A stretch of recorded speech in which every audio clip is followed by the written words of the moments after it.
Hello बच्चों, नमस्ते। अब हम पढ़ेंगे जैन धर्म के प्रचार एवं प्रसार के कारण। महावीर स्वामी के समकालीन राजाओं की इस धर्म के प्रति आस्था तथा सहयोग ये इसका पहला कारण है।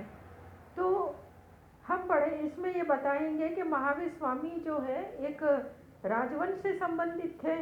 ज्ञातक क्षत्रिय कुल के राजा सिद्धार्थ के बेटे थे। वर्धमान उनका नाम था बचपन का। उनकी माता त्रिशला देवी थी और जो वैशाली के लिच्छवी राजा चेटक की बहन थी। उनकी मौसी चेटका का विवाह मगध के राजा बिंबसार से हुआ था। इसलिए उक्त समकालीन राजघरानों के व्यक्तियों ने महावीर स्वामी के प्रति आस्था जताकर सहयोग दिया।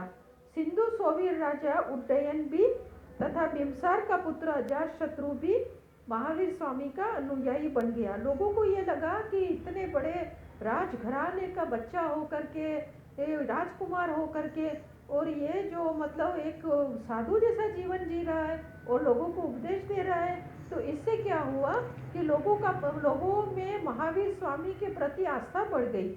महावीर स्वामी का प्रभाव बढ़ गया उस समय और आकर्षित होकर के उन्होंने जैन धर्म स्वीकार किया था। और महावीर स्वामी जो है, महावीर स्वामी के शिष्य जो थे वो भी फिर बाद में बने। तो हम अभी तो यही बताएंगे कि महावीर स्वामी के समय में ये महावीर स्वामी जो थे, जो जैन धर्म की शिक्षा दे रहे थे, तो उनके चुंबकीय व्यक्तित्व और उनका राजघराने में जन्म लेकर के एक राजकुमार होकर के जैन धर्म की शिक्षा देना और एक साधु बनकर के इधर उधर घूमना, ये इनके लिए जो जनता के अंदर एक आकर्षण का कारण बन गया था। इसलिए और समकालीन जो राजाओं ने भी उनको प्रश्रय दिया था। तो ये इस वजह से जैन धर्म का प्रचार और प्रसार हुआ। दूसरा कारण जो है, महावीर स्वामी की मृत्यु के बाद उनकी शिष्यों द्वारा जैन धर्म का जोर शोर से प्रचार। ये शिष्य थे इंद्रभूति, अग्निभूति, वायुभूति, गौतम। ये शिष्य जो थे उन्होंने प्रचार किया था। तीसरा है, महावीर स्वामी की मृत्यु के बाद भी मगध के राजाओं द्वारा जैन धर्म के प्रति आस्था बढ़ गई थी और प्रचार और प्रसार किया था। उसे ये जो मैं लिखना भूल गई हूँ आपको, लेकिन ये आपको बता देती हूँ कि महावीर स्वामी ने मगध तथा उसके आसपास के जनपदों में घूम करके जैन धर्म का प्रचार एवं प्रसार का उपदेश दिए थे जैन धर्म के। और तत्कालीन राजाओं और लिच्छवियों और मल्लों ने इस धर्म को अंगीकार किया था। हमने बताया था लिच्छवी गणराज्य, मल्ल गणराज्य, जनपदों के बारे में आपको बताया है, गणराज्य के बारे में बताया है। तो आप उसको पढ़े होंगे आपने। तो वही जो ये इनकी ही बात कर रही हूँ मैं। तो उनकी मृत्यु जब हुई थी तो सम्राट चंद्रगुप्त मौर्य अपने आचार्य भद्रबाहु के नेतृत्व में जैन धर्म स्वीकार करके जीवन के अंतिम दिनों में श्रवण बेलगोला चला गया था।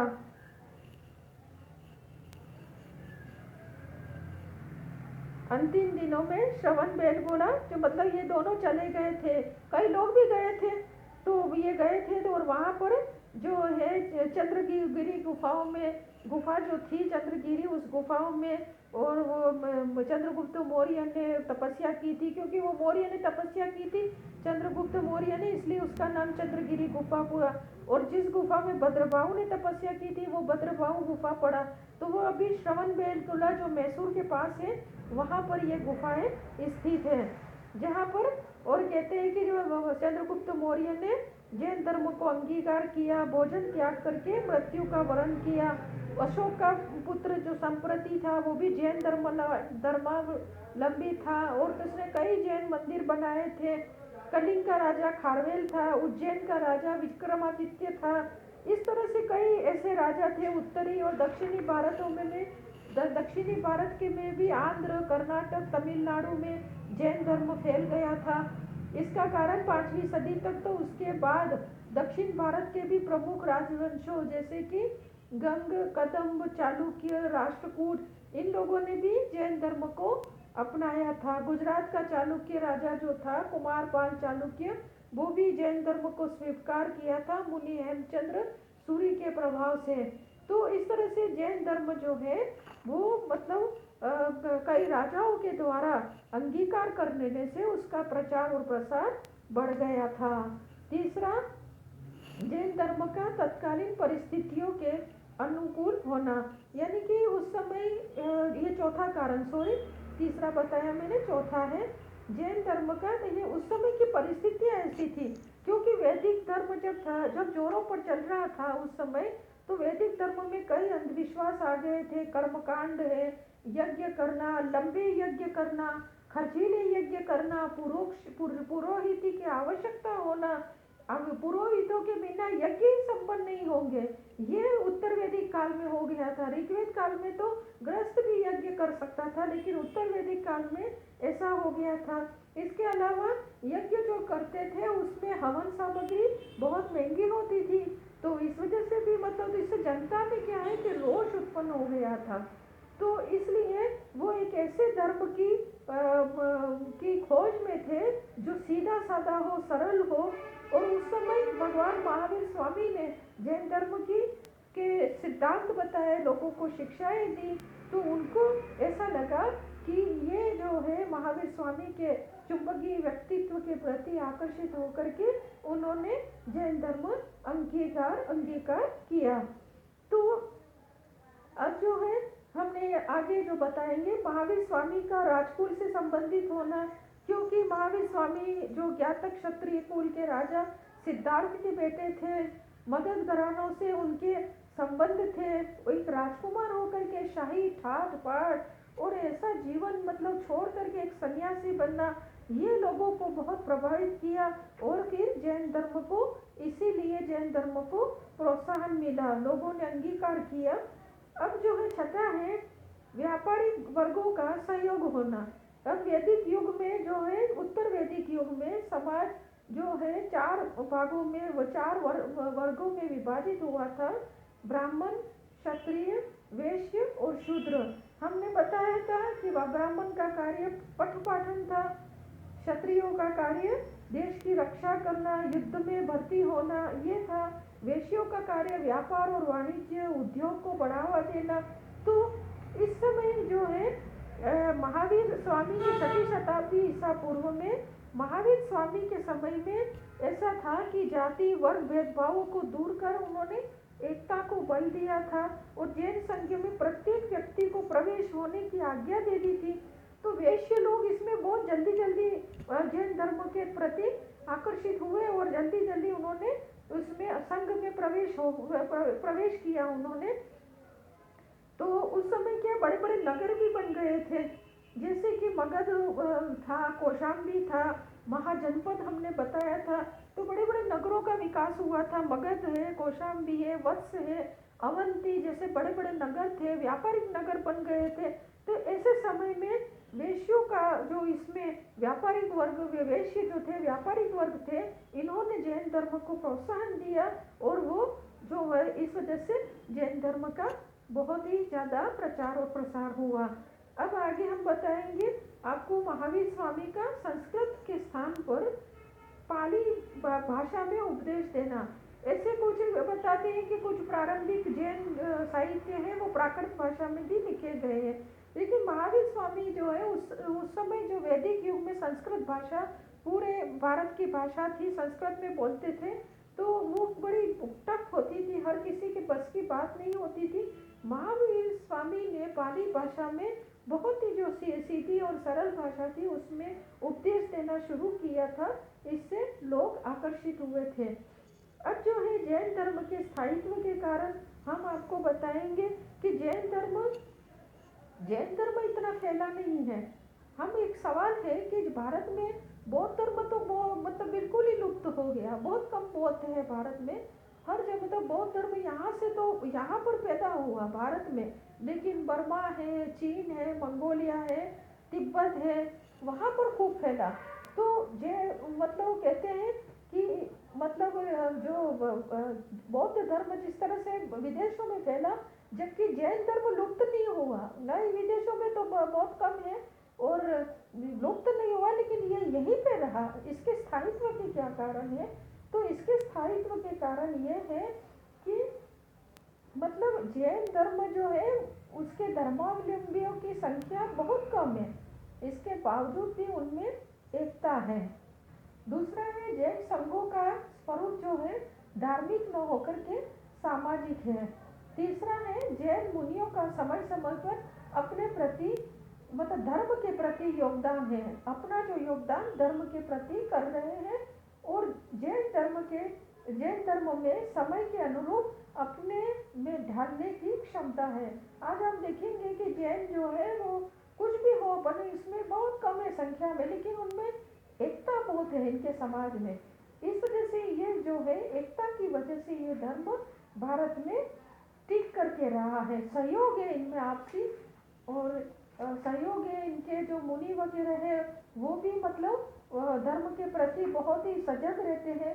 तो ये सब कितने हम देखते हैं कि जैन मुनि जब आते हैं चातुर्मास के दौरान इधर उधर जब निकलते हैं और फिर वो वहीं पे रहते हैं 4 महीने बरसात के, तो आप देखोगे कितना मतलब जैन लोग उस मुनि के पीछे कितने मतलब निछावर होकर के उनकी सेवा शुश्रूषा करते हैं। तो ये इसलिए मतलब एक तरह से अपने धर्म के प्रति श्रद्धा का ही उदाहरण है। अब हम आपको बताएंगे कि जैन धर्म को विश्व के प्रति देन। तो हम सबसे पहले हम बताएंगे कि सामाजिक क्षेत्र में जैन साधुओं ने नैतिकता पर बल दिया है।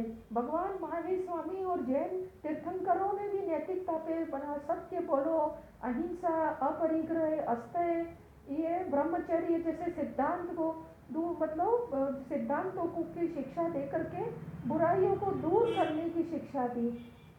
अहिंसा की नीति जो जैन धर्म की है आज संपूर्ण विश्व ने, संपूर्ण भारत ने, संपूर्ण विश्व ने अपनाई है। कहते हैं कि हमारे देश की तो ये विदेश नीति बन गई है। तो सदाचार, संयमित जीवन जीने की उपयोगिता, ये सारी चीजें जैन धर्म ने हमें सामाजिक क्षेत्र में बताई है। उन्होंने मतलब कहते हैं कि जैन धर्म ने विशेषकर व्यापारी वर्गों का विशेष योगदान दिया है। उन्होंने उदारता पूर्वक दान देकर औषधालय, चिकित्सालय, विद्यालय आदि स्थापित करवाए। अब जो है धार्मिक क्षेत्र में जैन धर्म ने वैदिक सभ्यता में पनपे कर्मकांड, जादू टोना, अंधविश्वास, यज्ञ, पशु बलि आदि का घोर विरोध किया है और अहिंसा के सिद्धांत पर बल दिया है। वर्ग भेद को दूर करके एकता की भावना पर बल दिया है ना। तो जैन धर्म ने ईश्वर के प्रति अविश्वास और आत्मा में विश्वास, कर्म के साथ फल को जोड़ा और दुख सुख और पुनर्जन्म का कारण जो है अपने जो है कर्म है उसी को ही बताया है। तो धार्मिक क्षेत्र में जैन धर्म ने इतना बड़ा योगदान दिया है। तीसरा है दार्शनिक क्षेत्र में हमने देखा है कि साधवाद और स्वप्तभंगी सिद्धांत के रूप में जैन धर्म में ने एक महत्वपूर्ण दार्शनिक सिद्धांत प्रभावित किए हैं। और इस सिद्धांत के आधार पर हम कह सकते हैं कि कोई भी बात हो भी सकती है और नहीं भी हो सकती है। एक ही बात के 7 पक्ष बताए और इस सिद्धांत से बड़े बड़े दार्शनिक प्रभावित हुए। जैन धर्म ईश्वर में विश्वास नहीं करता है, आत्मा की नैतिकता को ही वो ईश्वर मानता है। अतः आत्मा ही ईश्वर है जो कण कण में विद्यमान है। चौथा है भाषा एवं साहित्य के क्षेत्र में जैन विद्वानों ने समय समय पर अनेक पुस्तकें, अनेक ग्रंथ लिखे जो हिंदी में, गुजराती, अंग्रेजी, तमिल, कन्नड़, तेलुगु इत्यादि भाषाओं में है। उन्होंने व्याकरण, काव्य, कोश की रचना, छंद शास्त्र, दर्शन आदि पर भी कई ग्रंथ लिखे।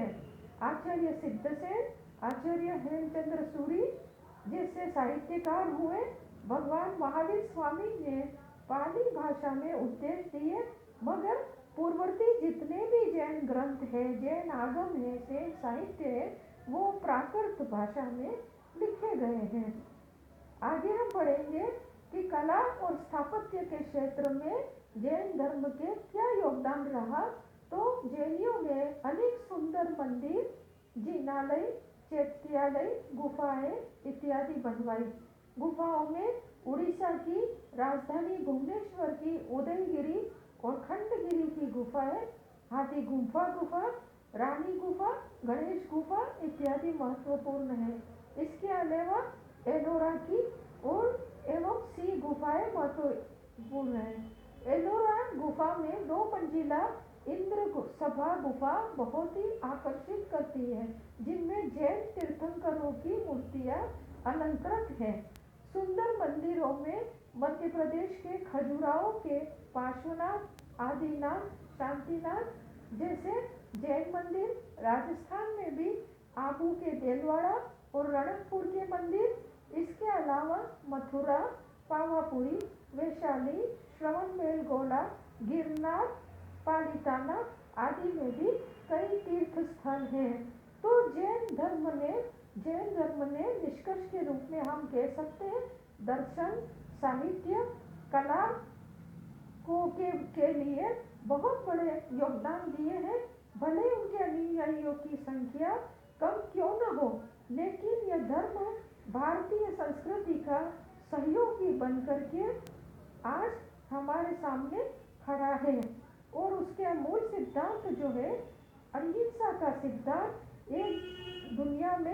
एक दिन दुनिया में जो आतंकवाद है उसको जरूर खत्म करेगा, है ना। ऐसी हम आशाएं करते हैं। धन्यवाद।